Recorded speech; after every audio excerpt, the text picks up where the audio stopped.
संदर्भात आपण त्यांचं नाव गाव पत्ता डिटेल घेऊ. नमस्कार मला नमस्कार. आपलं नाव गाव डिटेल देता. माझे नाव सचिन दासाहेब पवार, राहणार अलकुडी तालुका कवटेमंका, कवटेमंका. सांगली. बर. तिथून आम्ही इथं म्हस घेण्यासाठी आलतो मोरबी डेअरी फार्मवर. हां हां हां. तर उत्कृष्ट दर्जाच्या म्हशी मिळतात आपल्याला. ते तुम्ही बघितलं. आम्ही बघितलं, प्रत्यक्षात बघितलं. आम्ही नाव ऐकून होतो, पण येऊन आम्ही प्रत्यक्षात भेट दिली. हां. त्यात आम्हाला इथं उत्कृष्ट दर्जाच्या म्हशी मिळाल्या हो हो हो हो आणि योग्य ते माफक दर आपल्याला इथं मिळतो. हो हो. आणि असं तुम्ही कोणतीही फसवणूक केली जात नाही. तुम्ही हेच घ्या तेच घ्या अशी जबरदस्ती बी केली जात नाही. बरोबर आहे.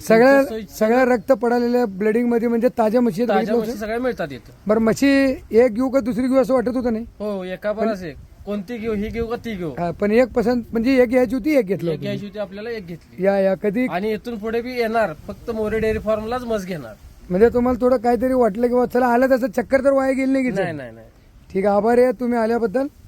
पुढच्या वाटचालीस हार्दिक शुभेच्छा साहेब तुमच्या. Okay okay. नमस्कार.